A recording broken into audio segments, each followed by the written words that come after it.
Hai semua, selamat sejahtera dan selamat datang ke NK Channel. Apa khabar anda semua hari ini? Okay, so saya harap anda semua dalam keadaan yang terbaik dan saya pun nak kongsikan berkenaan mungkin salah satu benda yang korang nak tahu juga berkenaan dengan pembayaran 500 secara one off kepada kategori B40 dan penerima BPR. Mungkin korang dah pernah dengar sebelum ni ataupun korang macam pernah orang kata tertengok ke mana-mana video YouTube atau pernah baca kat mana-mana berkenaan dengan inisiatif ni, inisiatif bawah pemerkasa program strategik memperkasa rakyat dan ekonomi ni, yang bantuan one off sebanyak 500 akan disalurkan kepada kategori B40 dan juga penerima BPR. Okay, dan saya rasa the main reason kan, tujuan utama saya buat video dan perkongsian yang kali ini adalah untuk maklumkan bila sebenarnya korang boleh jangkakan ataupun bila mungkin sebenarnya duit ni nak masuk kan. Sebab 500 tu pun banyak kan, kita boleh buat planning, nak buat budgeting ke apa, betul tak? Okey, tapi sebelum saya teruskan tu ada 4 benda yang korang perlu tahu yang saya nak maklumkan just secara ringkas lah. Sebab nanti kan saya kalau maklumkan dekat hujung korang rasa kecewa pula. So korang kena tahu sebenarnya korang layak ke tak untuk dapatkan bantuan ni. Okey, so kalau korang layak barulah korang akan dapat. Okey, dia punya syarat ada dalam tiga saja sebenarnya. Pertama, korang dan mereka yang dapat ni kenalah dalam berusia 21 hingga 60 tahun saja dan perlu kata tergolong dalam golongan B40 yang dah hilang punca pendapatan, yang hilang kerja, dan juga golongan yang menerima BPR tapi dengan gaji bulanan kurang daripada 1,000. Okey, ini 3 syarat untuk korang dapat. Dan just nak maklumkan juga berita gembira, kalau bagi mereka yang muflis ataupun bankrupt, korang pun still juga layak untuk dapat orang kata bantuan ni, asalkan korang dalam golongan B40 yang buat masa ni telah hilang punca pendapatan, ataupun korang dalam golongan penerima BPR yang bergaji bawah 1,000, ataupun korang berumur antara 21 ke 60 tahun macam tu. Okay? Kalau kalian semua berada dalam kategori ni, walaupun bankrupt dan muflis, masih lagi layak untuk terima bantuan ni. Okey, jadi kembali kepada orang kata perkongsian yang paling penting berkenaan dengan bila agaknya duit ni masuk. Rata-rata saya tengok ada banyak sangat perkongsian kan, ada yang jangkakan hujung bulan kan, sebab katanya macam mungkin setara dengan masa pegawai ataupun pejabat awam dapat gaji. Ada yang menyatakan tak tahu bila. Okay, so sebenarnya ni pandangan peribadi saya sebab saya ada membaca beberapa orang kata lebih pada macam kenyataan akhbar macam tu lah oleh kita punya PM, dan mostly dia kata mulai Jun lah.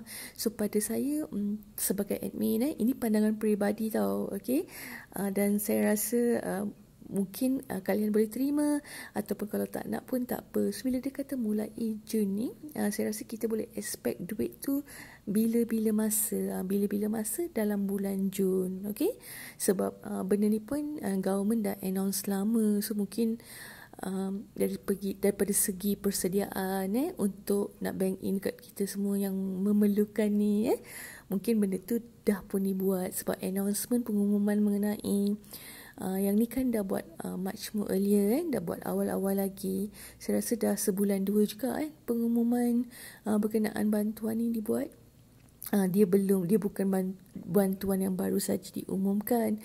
So saya percaya macam pihak kerajaan pun telah melakukan persediaan, cuma mungkin dia orang ada perancangan kan, bila tarikh yang orang kata paling sesuai untuk disalurkan kepada kita semua kan. Kita pun tahu dalam keadaan pandemik sekarang ni kan, kerajaan juga perlu keluarkan kos untuk banyak juga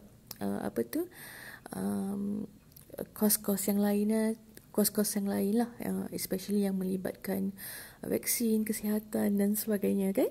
Okey, so jadi kalian tak perlu risau kalau macam ada rezeki tu, dengan izin Tuhan kita boleh mula expect duit tu bermula daripada 1 Jun dan sehingga ke hujung bulan lah. Kita tak tahu, maksudnya lagi awal kiranya rezeki kita tu dah sampai lah. Okay, so jangan terlalu berharap dia akan masuk terlalu awal, ataupun jangan terlalu orang kata merasakan lambat lah ni kan, tentang hujung bulan baru masuk, sebab kita pun tak tahu bila kerajaan kata mulai Jun. Pada saya dia akan kiranya daripada awal tu dah macam kita dah boleh ada mungkin jangkaan yang mungkin akan masuk kan. Sebab contohnya macam semalam pengumuman untuk yang BPR tambahan kan, saya ada buat satu video pasal tu juga. Awal-awal lagi PM kita dah bagi tahu jangkaan yang BPR tambahan tu mulai daripada hujung Jun. So kita tahu dia daripada hujung Jun baru kita boleh expect duit tu kan. So untuk yang 500 one off ni, memandangkan daripada peringkat awal pun dia ada dimaklumkan secara orang kata ialah secara lisan kan, mulai Jun. Jadi kita bolehlah macam orang kata berdoa dan kita berharap yang duit tu dapat disalurkan secepat mungkin pada bila-bila masa dalam bulan Jun ni. Okey, so kalau anda ada apa-apa mungkin komen ataupun pandangan anda tentang perkara ni, ataupun mungkin ada sesuatu yang anda nak kongsikan, mungkin anda boleh tinggalkan di ruangan komen. Okay, so jadi saya rasa itu saja perkongsian saya dengan kalian semua berkenaan dengan bila sebenarnya tarikh bayaran untuk penerima BPR dan golongan B40 menerima bayaran bantuan secara one off sebanyak RM500 tu. Okay, mungkin anda dah ada lebih kurang gambaran lah bila dia akan masuk. Okay, so terima kasih kepada yang sudi mendengar dan sudi orang kata tengok saya punya video sampai last. Okay, sebagai tanda sokongan dan untuk orang kata kalau anda sudi untuk menyokong saya, bolehlah anda tinggalkan like, tinggalkan komen, boleh share video ni, boleh subscribe kalau anda rasa saya seorang yang boleh memberi anda manfaat, boleh berkongsi orang kata maklumat-maklumat semasa, informasi semasa, bantuan-bantuan daripada kerajaan untuk rakyat. Sekiranya anda rasa saya mampu untuk membantu anda seterusnya dalam video-video akan datang berkenaan isu-isu ni, mungkin anda boleh subscribe saya sebagai tanda sokongan dan berikan peluang untuk saya untuk orang kata memberikan, membentangkan, membawa info-info terkini untuk manfaat anda dan manfaat semua viewers yang lain pada masa hadapan. Okey, so sekian saja daripada saya untuk pembentangan macam mesyuarat buat rasa kan, untuk input lah, untuk perkongsian lah, bukan pembentangan sebenarnya, untuk perkongsian kali ni, sehingga kita bertemu lagi di dalam video yang lain, di orang kata perkongsian yang lain. Okey,